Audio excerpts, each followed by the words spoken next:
Hello all, Uncle Jack's Horror Stories here. Please give the video a like and subscribe to the channel. And above all, I hope you enjoy the video. They called it the Devil's Acre, but no one said it out loud. Mostly they just called it the woods. Like if you didn't name it, maybe it wouldn't notice you. Nearly 1,000 acres of old-growth timber rotting against the east side of the Rockies. So thick you could walk 10 feet in it and disappear forever.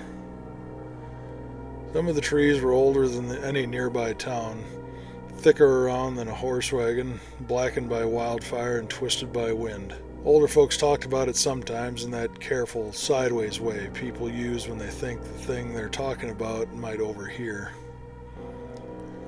My grandfather's ranch butted right up against it. 300 scrubby acres of sun-bleached pasture and dust, handed down through 3 generations of stubborn men who didn't know when to quit.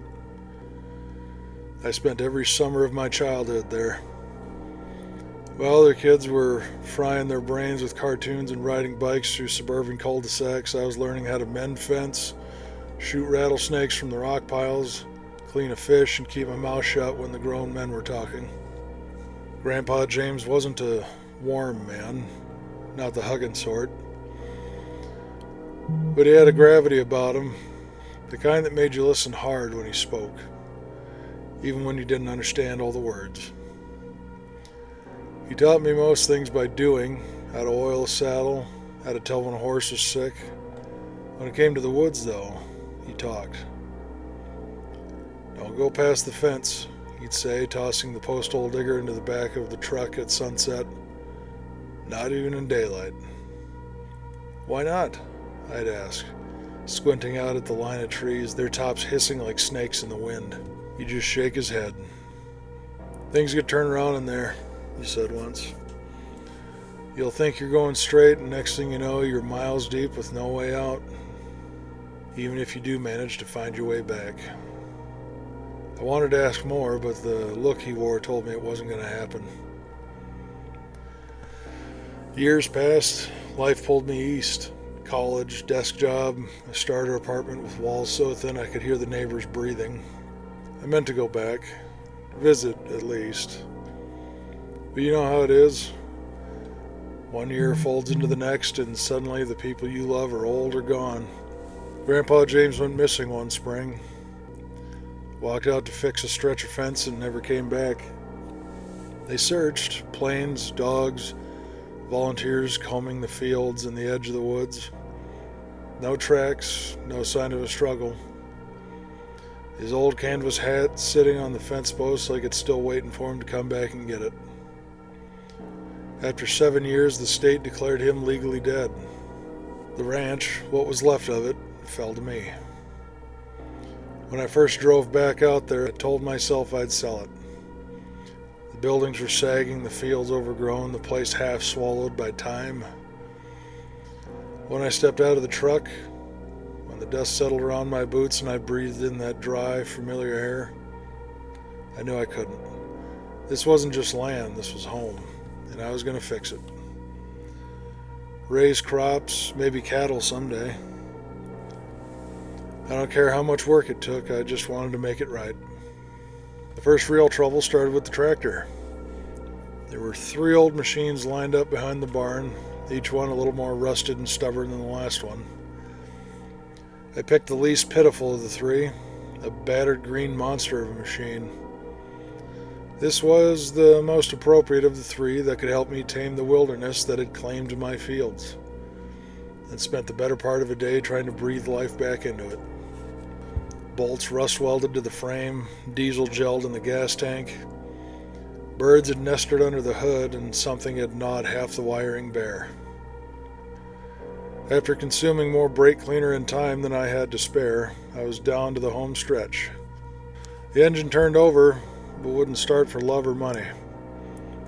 I figured it had to be the starter. Nothing else on this monster had been left untouched. Cursing under my breath, I dragged myself over to my dust-covered pickup and yet another trip to the local dealership to buy yet another part. Halfway down my driveway, the radio breaking up the monotonous noise of rubber on gravel, I rolled my window down for a little fresh air, and that's when I saw it. The nose of a tractor sticking out of the woods just enough for me to catch the green on the hood. I stood on the brakes and skidded to a halt. Backing up, I looked hard at the model number on the hood. It was a match to the one I was working on. I'd never seen this tractor before, but farmers do have the propensity to dump their projects in the trees in hopes of getting back to them at some point in the future. And it had been a while since I'd visited the ranch. Not thinking of it anymore, I hopped out of my pickup and started making my way through the grass to the trees, wrench in hand. As I grew closer to the trees, it was as if the world started to dim with each step. Every stride towards the fence that separated my ranch from that wall of pines sounding louder in my ears. The voice of my grandpa was clear in my memories. Don't go past the fence, not even in daylight. I brushed this warning aside as I hopped the fence. It's not a bad thing to tell a kid a story to keep him from gallivanting around a grizzly and mountain lion infested forest, but I was no longer a kid. They weren't giving away tractor parts at the dealership. The instant I stepped inside the tree line, the world stopped. The buzz of the cicadas vanished. No more birds sounded off in the mid-morning sky. The wind had paused its choir of waving grasses almost in anticipation. I popped the hood on the tireless tractor, and sitting right there in front of me was a near pristine starter. Exactly what I was looking for. It took some doing to get the parts separated from the engine, but those things aren't exactly designed to come apart. But in the end, I got what I needed and saved a couple hours and some cash. Mission accomplished. As I left the trees, the world didn't quite come back with me. The world still seemed a little dim. The birds a bit more muted, the cicadas a bit more sparse, and the wind even seemed a bit more cautious. I was cussing and wrenching hard on the last mounting bolt when the tool slipped and I cracked my head against the engine block. Everything went white. I woke up sprawled in the field, grass brushing against my face almost as if it was trying to wake me up.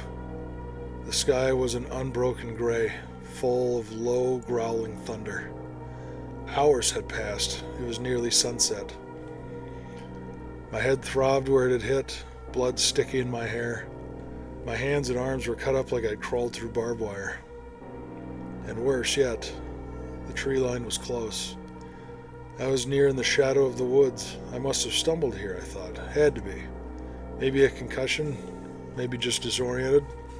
I hauled myself back to the house, locked the heavy door, and drank a half bottle of water before collapsing into my bed. The next morning, I woke up against that same heavy door, curled against the frame like a dog, half in, half out of the house. The door was cracked open, not broken, not forced, just open. It became a clear pattern after that. Every time I went to sleep, it didn't matter if it was the couch, the bedroom, hell, even sitting upright in a chair, I'd wake up closer to the tree line.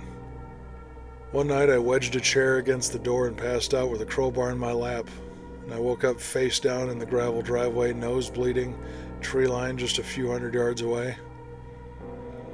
Another night I locked myself in the barn loft, tucked behind hay bales and ladders. Next thing I knew, I was laying on the bare ground with the forest living so close I could hear it breathing. Yes, breathing. The branches creaked in rhythms too slow to be wind, too wet and thick for any storm. Sometimes I swear I saw movements between the trunks, not animals, not the quick dart of a deer or the low slink of mountain lions. Shapes. The shapes became clear the closer I ended up to the trees. They were people. A woman in a torn calico dress, a boy dragging a broken leg, a man in an old deputy's badge, a jaw hanging loose from his face, and worse were the newer ones. A teenager in a red hoodie, one sleeve torn clean away, a hunter in blaze orange, skin bloated and pale. They watched me, patient, silent, waiting. I thought maybe if I stayed awake, I could break the pattern, so I tried. I hammered boards over the windows, I stacked furniture against the doors, even rigged up a makeshift alarm with cans and fishing line. But when the body gives out, it gives out. I don't remember falling asleep. I only remember waking up. Face down in the mud, my hands and knees freezing.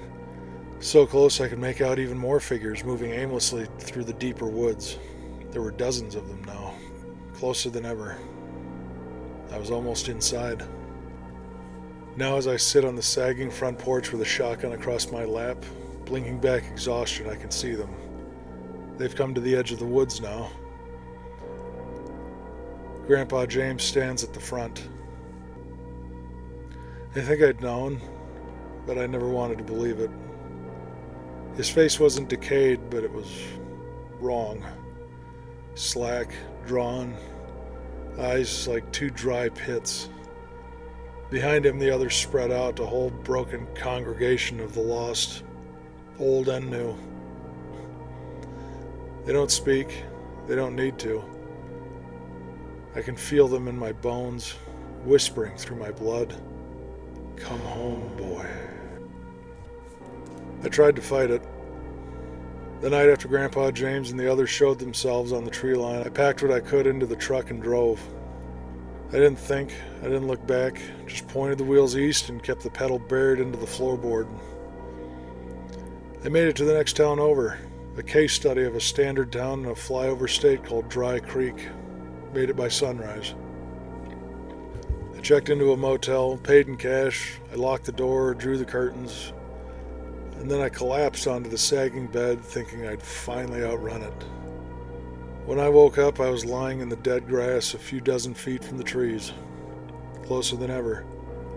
The motel was gone, the highway is gone, only the woods. Only them. I called in some favors after that, reached out to some old college buddies begging for a place to crash.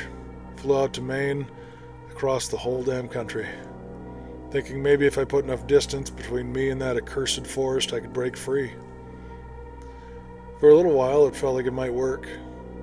Laughed over some beers, smelled the salt air from the harbor. Took a long walk down clean, bright streets where shadows stayed where they should. I let myself breathe. I let myself believe. That night, after too much whiskey and too many bad memories clawing at my gut, I passed out on the couch. When I opened my eyes, rain was dripping through the trees. Cold mud sucked at my jeans.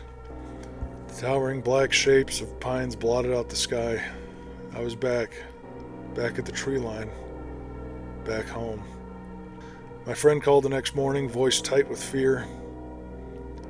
Man, where the hell are you? You were gone, Tom. You were just gone. I didn't have the words to explain. I didn't even try. I knew deep down there was no getting away. Not anymore. I turned to stimulants after that. Coffee, pills, energy shots, anything I could get my hands on. For 4 straight days I stayed awake, rocking on the porch in the cold night air, shotgun across my lap, watching the trees ripple and shift in wind that didn't blow. Every sound sharpened into a blade. Every creak of the boards underfoot was a warning. I started to slow blink. Just little moments, little slips. I'd snap back, heart hammering, shotgun clutch tight. But the blinks kept getting longer. On the 4th night, as a cold rain began to fall, I blinked, and when I opened my eyes again, the porch was gone, the house was gone, and the world was trees. Ancient, blackened trunks rising all around me, rain slapping against dead leaves, the air stinking of old earth and rot. I tried to stand, but the mud sucked at my knees and my hands. I looked up, and there he was. Grandpa James. His hat dripping with rain, his face expressionless. His eyes were empty, hollow. No anger, no sadness, just inevitability. I sat up, heart hammering so hard it hurt. All around me, between the trees, the others were coming. Hundreds of them. The old ones, trappers, settlers, Indians in war paint half washed away. The newer ones, hikers, ranchers, kids with bright plastic raincoats already eaten by mold. All of them ruined, all of them silent. and all of them watching me. The forest had taken them, now it had taken me. I knew in that awful, clear moment there was no fighting left to do, no running, no waking up somewhere safe. I was part of it now. I was theirs. As they moved closer, slow and sure, their feet never making a sound on the wet earth, I closed my eyes one last time.